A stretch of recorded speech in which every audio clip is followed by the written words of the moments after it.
नमस्कार दोस्तों, भारतीय साक्ष्य अधिनियम की सीरीज में आज हम लोग पढ़ेंगे सेक्शन नंबर 14 और यही सेक्शन इंडियन एविडेंस एक्ट में 16 हुआ करती थी। और अगर हम चेंजेस की बात करें कि जब ये भारतीय साक्ष्य अधिनियम इंडियन एविडेंस एक्ट से बना, तो चेंज क्या आया सेक्शन नंबर 14 में? तो कंटेंट के रूप में कोई चेंज नहीं आया है, केवल और केवल सेक्शन नंबर चेंज हुआ है 16 से 14। छोटी-सी ही सेक्शन है, इसमें बहुत ज़्यादा बातें समझने के लिए है नहीं, बट फिर भी मैं आप लोगों के लिए इस वीडियो को इंटरेस्टिंग बनाऊँगा। और लॉ हमेशा जब इंटरेस्टिंग होता है दोस्तों, जब आप किसी भी सेक्शन को दूसरी सेक्शंस के साथ में कनेक्ट करके पढ़ते हैं, या फिर जिस तरीके के वर्ड्स इस सेक्शन में यूज़ हुए, उसी टाइप के वर्ड्स अगर दूसरी सेक्शन में यूज़ हुए हैं, देन आप इसको इंटरेस्टिंग बना सकते हैं उन सेक्शंस के साथ में कंपेयर करके। तो वही काम आज मैं यहाँ इस वीडियो में करूँगा। तो सेक्शन 14 को समझने के लिए सबसे पहले मैं आप लोगों को बता देता हूँ कि इस सेक्शन को समझते-समझते हमको कितनी बातों को समझना आवश्यक है। एटलीस्ट 3 बातें हम लोगों को यहाँ पर समझना पड़े। बात नंबर 1 कि इस सेक्शन में कोर्ट के सामने क्वेश्चन क्या है? क्योंकि जितनी भी सेक्शंस आप पढ़ रहे हैं चैप्टर नंबर 2 जो सेक्शन नंबर 3 से शुरू होती हैं और 50 तक जाती हैं, but section number 3 relevant fact नहीं बताती। वो केवल इतना बताती है कि एविडेंस किस-किस के लिए दी जा सकती है। तो वो कहती है एविडेंस फैक्ट इन इश्यू के लिए दी जा सकती है या रेलेवेंट फैक्ट के लिए दी जा सकती है। 2 बातों के लिए एविडेंस दी जा सकती है। तो बची सेक्शन 4 से लेकर 50 तक ये टोटल 47 सेक्शंस होती हैं और इनमें ही रेलेवेंट फैक्ट्स की बात होती है कि कौन-कौन से फैक्ट्स रेलेवेंट होंगे। तो सबसे पहली बात तो ये है कि मोस्ट ऑफ द सेक्शंस में ये बताया गया है कि कोर्ट के सामने क्वेश्चन क्या है, तब देखना है कि कौन से फैक्ट्स रेलेवेंट होंगे। तो पहली बात तो ये जानेंगे, 3 बातों में से पहली बात हुई कि कोर्ट के सामने क्वेश्चन क्या है। दूसरी बात ये जानेंगे कि एक्चुअली इस सेक्शन में रिलेवेंट बताया किसको गया है। देखिए बहुत सारे वर्ड्स लिखे होते हैं, सेक्शन बहुत लंबी होती है।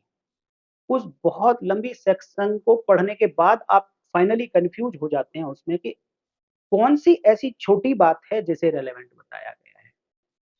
और तीसरी बात कि इस सेक्शन में जब आप पढ़ेंगे तो एक एक्सप्रेशन यूज़ हुआ है कोर्स ऑफ बिज़नेस। इस कोर्स ऑफ बिज़नेस का मीनिंग क्या है? क्योंकि दोस्तों आप मेरे व्यूअर हैं, तो सेक्शन में यूज़ हुए हर वर्ड का मीनिंग, हर शब्द का, हर एक्सप्रेशन का अर्थ आपको पता होना चाहिए। क्योंकि जब तक आपको इन वर्ड्स का मीनिंग नहीं पता होगा, तो आप दूसरे लोगों से डिफरेंट नहीं हो पाओगे। इसलिए मेरी वीडियोज़ आप पूरा देखा करो और अगर आप नए हो चैनल पर, तो आप चैनल को सब्सक्राइब कर लीजिए, यहाँ पर आप बहुत कुछ सीखेंगे। और चलते-चलते वीडियो को आप लाइक भी कर दीजिए। लाइक के बाद हाइप का ऑप्शन आएगा, हाइप करके भी आप जितने भी पॉइंट्स आपको दिखाई दे रहे हैं फ्री ऑफ कॉस्ट आप दे सकते हैं। तो इन 3 बातों को इस सेक्शन में हम जानने वाले हैं। और दूसरी बात क्या जानेंगे इस सेक्शन में कि section number 12, section number 13 and section number 14 इन तीनों सेक्शंस को जब आप लगातार पढ़ते हैं तो एक वर्ड तीनों सेक्शन में कॉमन है और वो है पर्टिकुलर। हिंदी में बात करें तो विशिष्ट। तो अगर आपको एग्जाम में क्वेश्चन आए और आपको ये चेक करना हो कि ये सेक्शन 12 में रेलेवेंट है, 13 में रेलेवेंट है या 14 में रेलेवेंट है, और अगर सपोज ये वर्ड आपको वहाँ पर मिल जाता है पर्टिकुलर, तो आप कैसे पहचानेंगे? केवल इस पर्टिकुलर वर्ड से ही आप अपना सही आंसर टिक कर सकते हैं। लेकिन आपको देखना पड़ेगा कि पर्टिकुलर के आगे लिखा क्या है। अगर पर्टिकुलर एक्ट लिखा है, तो इट मीन्स बात हो रही है सेक्शन नंबर 14। पर्टिकुलर इंटेंशन या पर्टिकुलर नॉलेज लिखा हुआ है, तो बात हो रही है सेक्शन नंबर 13 की, 13 की। और अगर पर्टिकुलर मैटर लिखा हुआ है, विशिष्ट विषय लिखा हुआ है, तो बात हो रही है सेक्शन नंबर 12। मैंने आपको ट्रिक की फॉर्म में ये बात बताने की कोशिश करी है। जब आप इस सेक्शन को पढ़ेंगे तो इसमें मैंने पहले ही बताया कि एक एक्सप्रेशन यूज हुआ है, कोर्स ऑफ बिजनेस, और सेम यही एक्सप्रेशन भारतीय साक्ष्य अधिनियम की दूसरी सेक्शंस में भी यूज हुआ है। तो यहां और वहां दोनों में कुछ डिफरेंस है क्या? किस तरीके से हम डिफरेंशिएट करेंगे कि वहां पर क्या रेलेवेंट है, यहां पर क्या रेलेवेंट? तो पहली बात, हिंदी वाले स्टूडेंट्स जान लीजिए कि कोर्स ऑफ बिजनेस को हिंदी में कहा जाता है कारोबार के अनुक्रम में। कोर्स ऑफ बिजनेस को हिंदी में बोला जाता है कारोबार के अनुक्रम में। तो मैं ब्रीफ आपको बताता हूं, पहले सेक्शंस बता देता हूं कि कौन कौन सी सेक्शंस में आपको कोर्स ऑफ बिजनेस देखने को मिलेगा। तो सेक्शन नंबर 14 में पहले आपको देखने को मिला। इसके बाद सेक्शन नंबर 26 देखने को मिलेगी, जो section number 32 Indian evidence act हुआ करती थी, वो अब 26 हो गई है, और उसके अंदर क्लॉज बी है, जहां पर इस कोर्स ऑफ बिजनेस का यूज हुआ है। दूसरी और सेक्शन है सेक्शन नंबर 28। यही सेक्शन पहले सेक्शन 34 हुआ करती थी, और अगली सेक्शन है सेक्शन 41। यही सेक्शन पहले सेक्शन 47 हुआ करती थी। तो इनमें भी course of business expression use हुआ है, और इन्हीं के साथ हम लोग कनेक्ट करके पढ़ेंगे दोस्तों, और जानेंगे कि वहां कोर्स ऑफ बिजनेस और यहाँ कोर्स ऑफ बिजनेस बात एक ही है या अलग है, या रेलेवेंसी पर कोई असर डालती है। दोस्तों, इस सेक्शन को पढ़ने से पहले हमको ये जानना है कि इस सेक्शन के पीछे का प्रिंसिपल क्या है, बेस क्या है इस सेक्शन के पीछे का। इसके पीछे एक मैक्सिम है, लैटिन मैक्सिम, जो काम करती है। लैटिन मैक्सिम आपको स्क्रीन पर रेड कलर में दिखाई दे रही होगी, और ये है ओमनिया प्रीशुमेंट्योर राइट एट सोलमेंटेर एस एक्टा। और इस मैक्सिम का मतलब ये होता है, अगर इंग्लिश की बात करें तो all acts are presumed to have been done rightly and regularly. Rightly and regularly Hindi की बात करें तो सभी कार्य, ऐसा माना जाता है कि सभी कार्य सही और नियमित रूप से होते हैं। इस सेक्शन के पीछे का ये प्रिंसिपल है। अगर आपको ये कहीं मैक्सिम किसी एग्जाम में देखने को मिल जाए, तो आप इसी पर आंसर लगाएंगे कि ये सेक्शन नंबर 14 भारतीय साक्ष्य अधिनियम से कनेक्टेड है, और इसका मीनिंग अभी मैंने आपको बता दिया। दोस्तों, इसका मतलब ये है कि अगर कोई सिस्टम प्रॉपरली काम कर रहा है, उसमें कोई इंटरप्शन नहीं हुआ है, कोई रुकावट नहीं आई है, तो जो उसके रोजमर्रा के काम है, नियमित रूप से जो कार्य वो सिस्टम करता है, तो माना जाएगा कि उस सिस्टम में किया गया हर कार्य सही तरीके से हुआ है और नियमित रूप से वो होता रहता है, ऐसा माना जाएगा। इस मैक्सिम का मीनिंग ये है। तो अब चलते हैं, सबसे पहली बात जो हमको जाननी है, 3 बातों में से सबसे पहली बात क्या थी कि कोर्ट के सामने क्वेश्चन क्या है? तो कोर्ट के सामने क्वेश्चन है whether a particular act was done or not। कोई एक विशेष कार्य हुआ या नहीं हुआ, ये क्वेश्चन है कोर्ट के सामने। तो अब ये देखना है कि सेक्शन 14 इस क्वेश्चन के जवाब को चेक करने के लिए किन किन फैक्ट्स को रिलेवेंट बताती है। क्योंकि सेक्शन 14 रेलेवेंसी के चैप्टर में आती है, तो इट मींस ये कहीं ना कहीं किसी ना किसी तथ्य को सुसंगत बताएगी। तो वही फैक्ट जानेंगे, लेकिन क्वेश्चन है कि कोई पर्टिकुलर एक्ट किया गया या नहीं किया।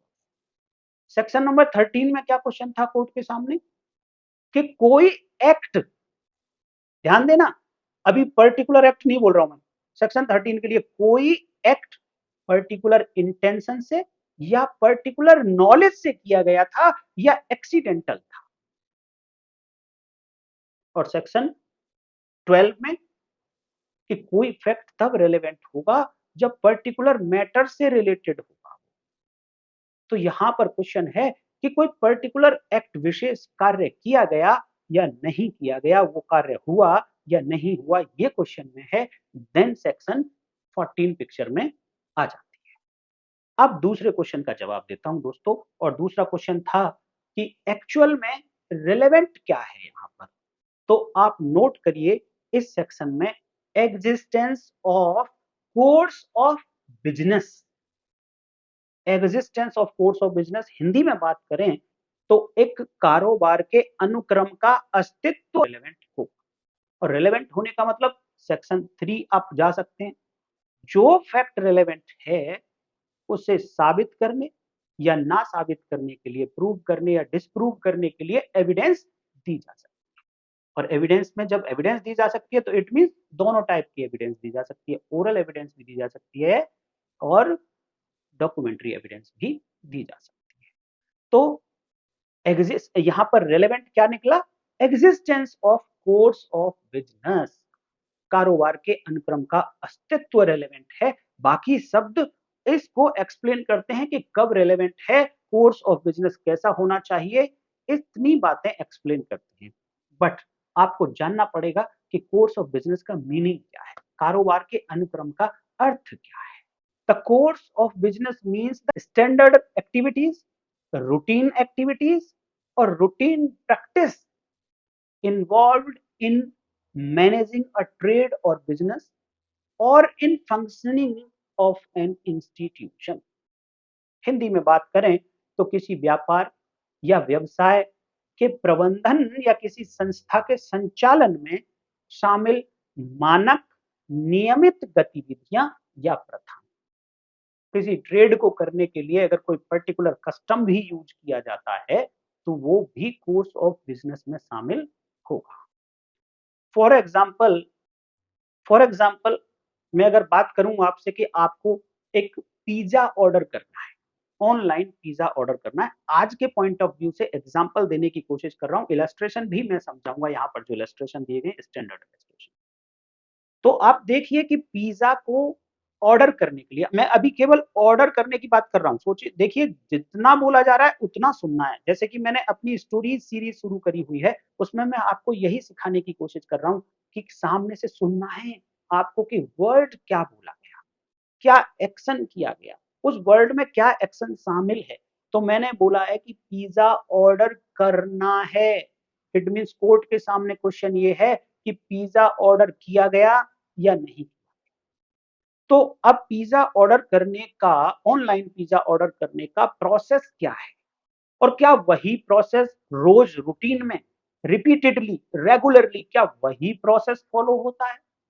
अगर एक ही प्रोसेस फॉलो होता है, रोज रिपीट होता है वही प्रोसेस, तो उसको कहते हैं it is a course of business. यही कारोबार के अनुक्रम में कहा जाता है। इट मींस कारोबार के अनुक्रम के लिए रिपीटेड एक्ट होना चाहिए और सिमिलर वे में होना चाहिए। उसी तरीके से जिस तरीके से रोज होता है उसी तरीके से अगर रिपीट हो रहे हैं कोई actions activities, then we can say these acts are being done in course of business, in routine practice. तो सबसे पहले आप क्या करेंगे कि आपको एक एक इंस्ट्रूमेंट चाहिएगा जिसमें आप कोई वेबसाइट खोल सकते हो। तो मान लो आपने ब्लिंकिट से पिज्जा ऑर्डर करना है। मैं ऑर्डर की बात कर रहा हूं, अभी डिलीवरी की बात नहीं कर रहा हूं। तो आपको एक इंस्ट्रूमेंट चाहिए और उस इंस्ट्रूमेंट में इंटरनेट कनेक्ट होना चाहिए। और तीसरी बात कि वो वेबसाइट आपके फोन पर खोली गई हो।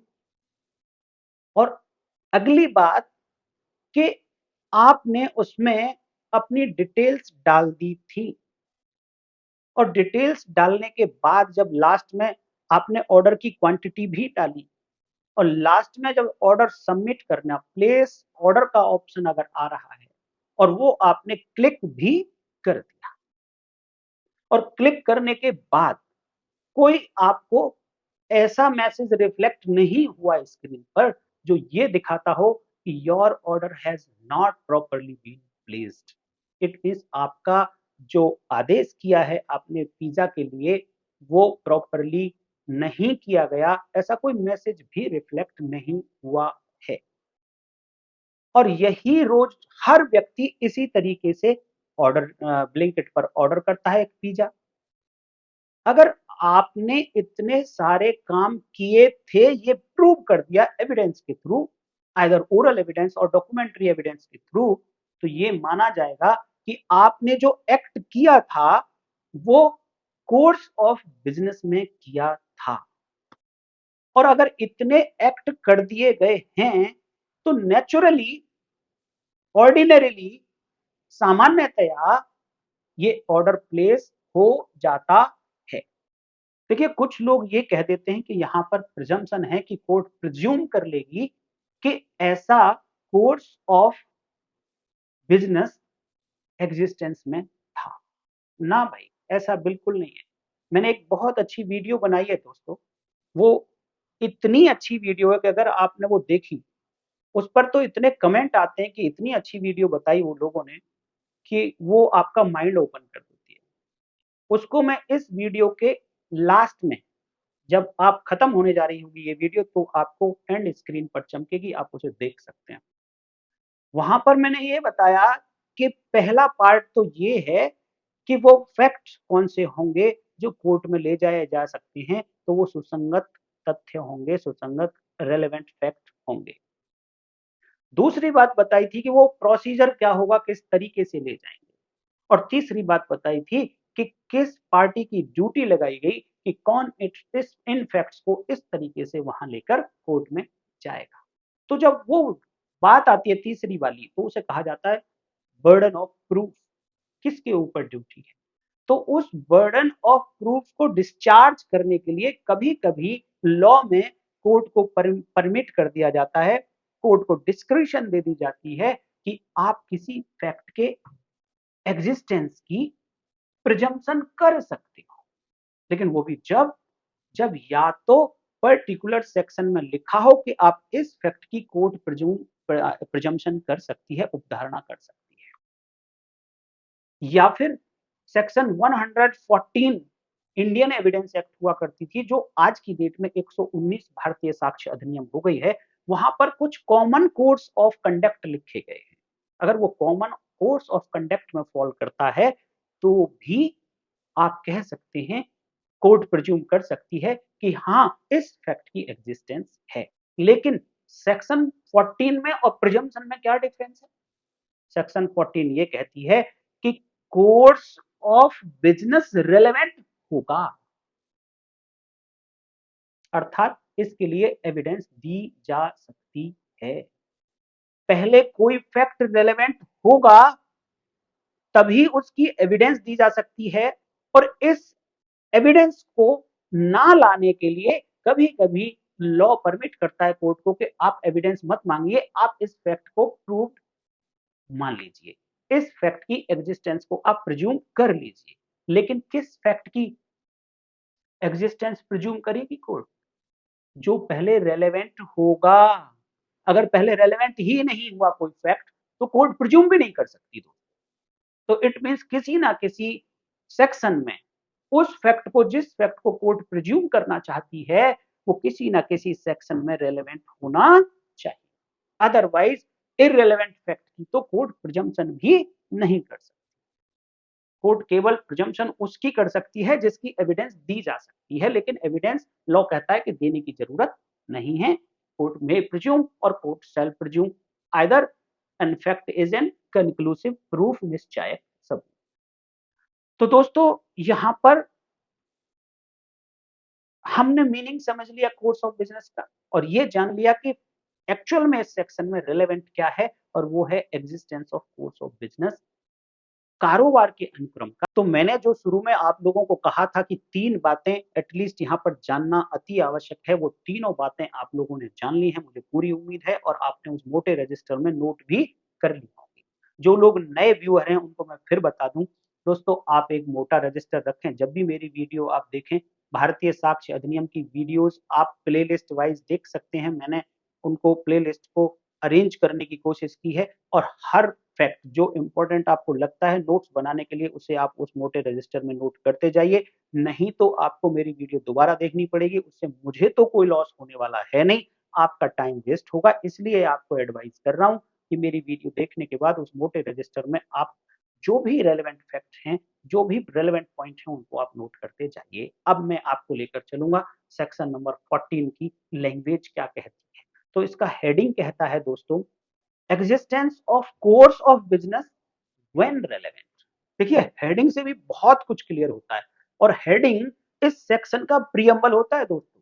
जैसे आपने देखा होगा इंडियन कॉन्स्टिट्यूशन का एक प्रियम्बल है, इसी तरीके से हर सेक्शन का हेडिंग उस सेक्शन का प्रियम्बल होता है।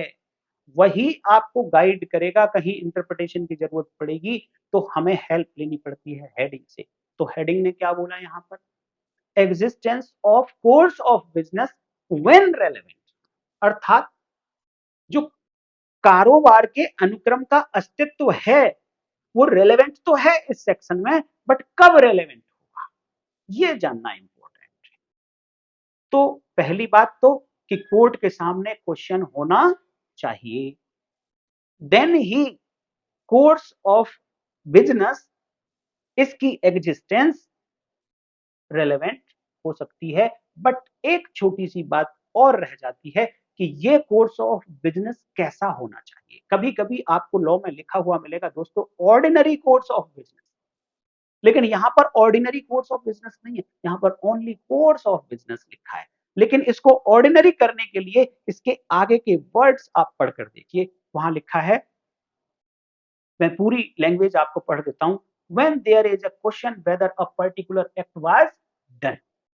तो ये बात है पहले ही बता चुका हूं मैं, कोर्ट के सामने क्वेश्चन है कि ये एक्ट हुआ या नहीं हुआ, इस क्वेश्चन को सॉल्व करना है कोर्ट को, तो वो रेलेवेंट फैक्ट की एविडेंस के थ्रू सॉल्व करेगी। तो आगे की लैंग्वेज बताती है कि क्या रेलेवेंट होगा, कहती है the existence of any course of business, ये है रेलेवेंट।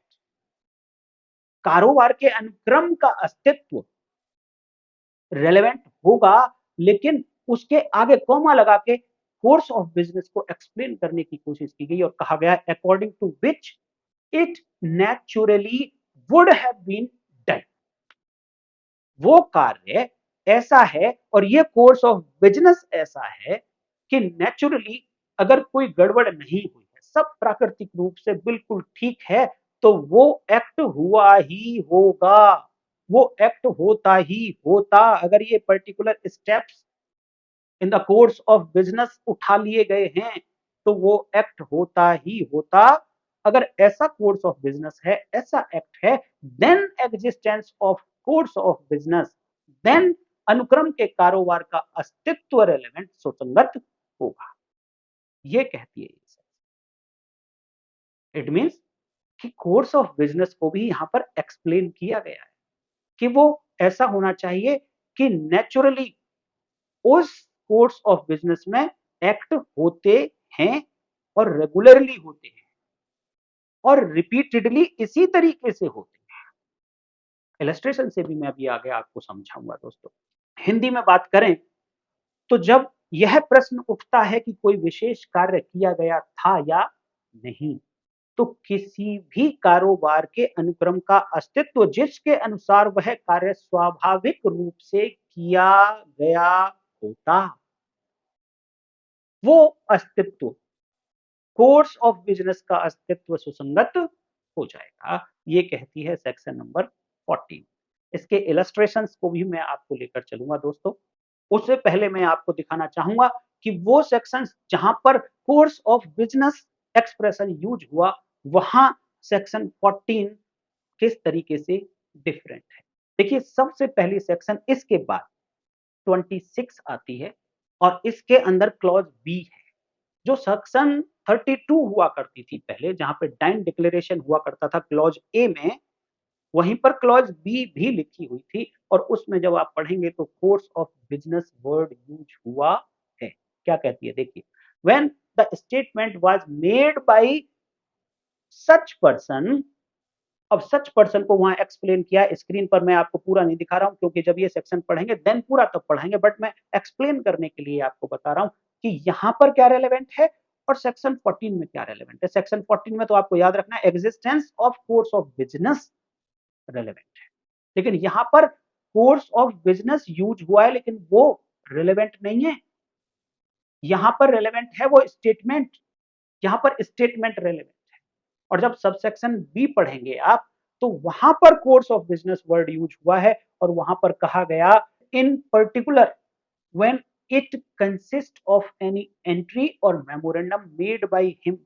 यहाँ पर इट क्या है, वो स्टेटमेंट।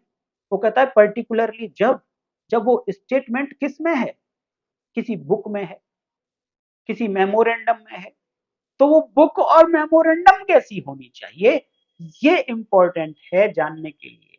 तो वो बुक या वो memorandum kept in ordinary course of business.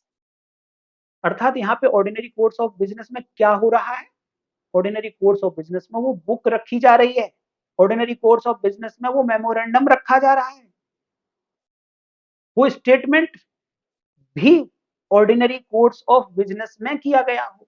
अगर वर्बल है, अगर वर्बल स्टेटमेंट है तो वो भी ऑर्डिनरी कोर्स ऑफ बिजनेस में ही उस व्यक्ति ने किया था। जो वो व्यक्ति मर गया है, ऐसे व्यक्ति ने वो स्टेटमेंट दिया था, या वो व्यक्ति मिल ही नहीं रहा है, ऐसे व्यक्ति ने स्टेटमेंट दिया था, या मरा भी नहीं है और मिला हुआ भी है, तो वो इनकैपेबल हो गया है, एविडेंस देने के लिए असमर्थ हो गया है कोर्ट के सामने।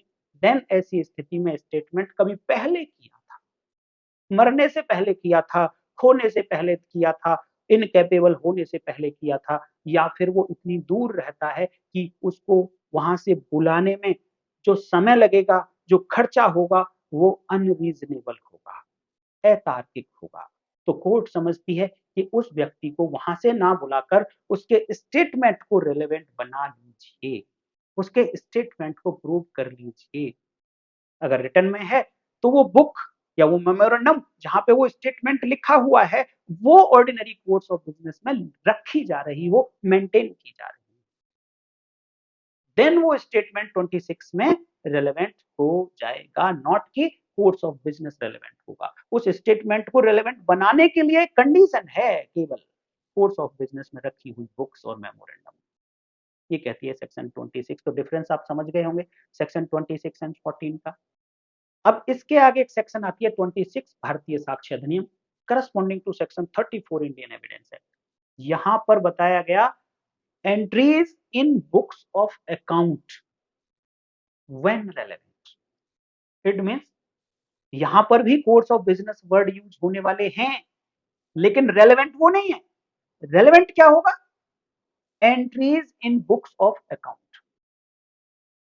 बुक्स ऑफ अकाउंट में जो एंट्री करी गई वो कब रेलेवेंट हो जाएंगी, तो डिटेल में तब बताऊंगा, बट मैं कोर्स ऑफ बिजनेस के पर्पज से बता रहा हूं कि अगर वो books ordinary course of business में मेंटेन की जा रही थी, ऑर्डिनरी कोर्स ऑफ बिजनेस में रेगुलरली वो रखी जा रही थी, केप्ट की जाती थी रेगुलरली, देन उस बुक में अगर कोई एंट्री अवेलेबल है, किसी व्यक्ति ने की थी, तो वो एंट्री रेलेवेंट हो जाएगी, सुसंगत हो जाएगी। लेकिन इसमें एक बात ये कहेगी कि सुसंगत होने का मतलब ये नहीं है कि केवल और केवल आप इसी एंट्री को दिखाकर किसी व्यक्ति के अगेंस्ट चार्ज लगा सकते हैं, नहीं।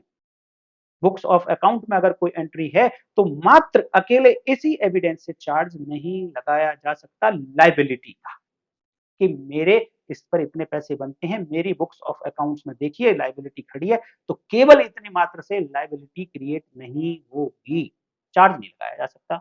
हाँ, सपोर्टिंग एविडेंस है ये, कोरोबोरेटिव एविडेंस है, दूसरी एविडेंस के साथ में आप इसको प्रूव कर सकते। नेक्स्ट सेक्शन है दोस्तों सेक्शन 41 भारतीय साक्ष्य अधिनियम corresponding to section 47 Indian evidence act 1872, जहां पर यह कहा गया था कि अगर कोर्ट को ये चेक करना है, एक अपनी राय बनानी है कोर्ट को कि कोई पर्टिकुलर हैंडराइटिंग या पर्टिकुलर सिग्नेचर किसी व्यक्ति ने किए हैं क्या, तो ऐसी ओपिनियन बनाने के लिए अब किस व्यक्ति की ओपिनियन को, यहां पर व्यक्ति है, एक्सपर्ट नहीं है, सेक्शन 47 में व्यक्ति है, एक्सपर्ट नहीं है, किस व्यक्ति की ओपिनियन को रिलेवेंट बना रहा है। तो पहली बात तो उन्होंने कहा है कि मैं डिटेल में नहीं बता रहा हूं, सिंपल थोड़ा थोड़ा बता रहा हूं इस सेक्शन में, कि जिस व्यक्ति ने इस हैंडराइटिंग को लिखते हुए देखा हो, जो जिस व्यक्ति के सामने ये सिग्नेचर किए गए हों उसकी ओपिनियन,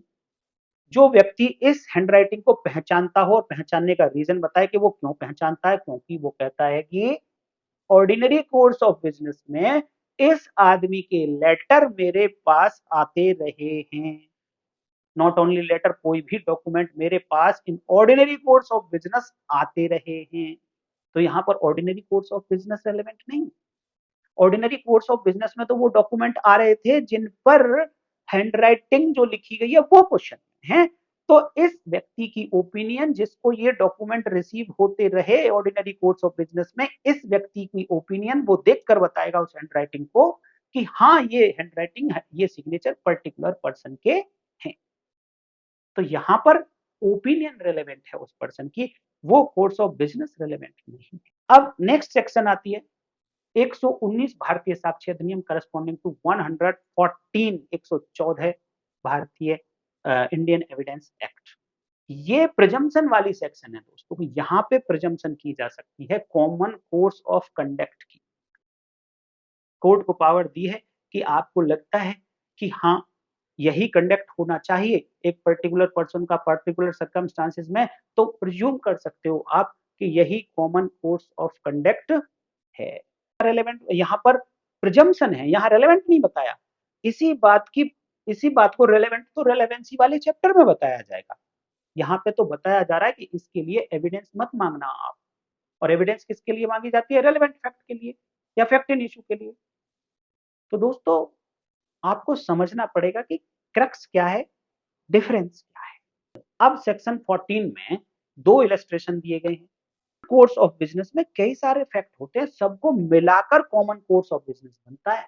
तो वो सारे फैक्ट जिनसे मिलकर कॉमन कोर्स ऑफ बिजनेस बनता है, ऑर्डिनरी कोर्स ऑफ बिजनेस बनता है, वो सारे फैक्ट रेलेवेंट होंगे जब लेटर पोस्ट होने की बात होती है। प्रूव करना पड़ेगा एक व्यक्ति को कि जहां से लेटर डिस्पैच होते हैं, ये पर्टिकुलर लेटर भी वहां उस प्लेस पर रख दिया गया था और वहां से उस पर्टिकुलर पर्सन ने जो डिस्पैच करने के लिए ले जाता है वहां रखे हुए लेटर्स को उठा लिया था। तो ये कहेंगे कि लेटर डिस्पैच तो हो गया था, चला तो वो यहां से गया था। हाँ, एक कंडीशन है, वो 119 बीएसए में देखने को मिल जाएगी आपको, प्रिजम्पशन है। और वो दूसरी पार्टी, अपोजिट पार्टी, उसको इस फैक्ट को डिसप्रूव करने के लिए एविडेंस ला सकती है कि वो कॉमन कोर्स के लिए एग्जिस्ट करता था। ये तो जो पार्टी असर्ट कर रही है कि कॉमन कोर्स था, इस कोर्स में ये एक्ट हुए, तो उसकी एविडेंस वो देगी। अगर कोई पर्टिकुलर पर्सन ये कहता है कि ये एक्ट इसलिए नहीं हुआ कि उस कॉमन कोर्स में कुछ गड़बड़ हो गई थी, वो कॉमन कोर्स कहीं ना कहीं इंटरप्ट हो गया था। सपोज आप प्रूव कर देती है दूसरी पार्टी कि जब ये पिज्जा का ऑर्डर प्लेस कर रहे थे, तो जैसे ही इन्होंने वो बटन, वो मेन्यू क्लिक किया, उससे पहले इंटरनेट इंटरप्ट हो गया था, इंटरनेट सर्विस डिस्कनेक्ट हो गई थी। इसलिए वो कॉमन कोर्स कहीं ना कहीं, वो कोर्स ऑफ बिजनेस कहीं ना कहीं बाधित हो गया था, इसलिए ये एक्ट नहीं हो पाया है। ये डिसप्रूव करने के लिए ये भी फैक्ट रेलेवेंट है, इसको भी प्रूव करने के लिए दूसरी पार्टी एविडेंस दे सकती है। आप दोनों इलस्ट्रेशंस को वर्ड बाय वर्ड पढ़ के देख लीजिए, उसका क्रक्स यही है। अगर आपको फिर भी समझ नहीं आता है तो आप कमेंट करिए, मैं आपको और एक्सप्लेन कर दूंगा। दोस्तों उम्मीद करता हूं कि सेक्शन 14 को मैंने कंप्लीटली आपको एक्सप्लेन कर दिया है, आपको समझ आ गई होगी, मोटे रजिस्टर में आपने फैक्ट्स नोट कर लिए होंगे। इन्फॉर्मेशन आपको अच्छी लगी है तो वीडियो को लाइक कर दीजिए, हाइप कर दीजिए, कमेंट जरूर करिए। और अगर आप चैनल पर नए हैं तो चैनल को सब्सक्राइब कर लीजिए। और अगर आप नए तो नहीं हैं, वीडियो तो रोज देखते हैं, बट चैनल सब्सक्राइब नहीं किया हुआ है तो भी चैनल को सब्सक्राइब कर लीजिए। कल फिर मिलेंगे नेक्स्ट वीडियो में, तब तक देखते रहिए लीगल लैंप।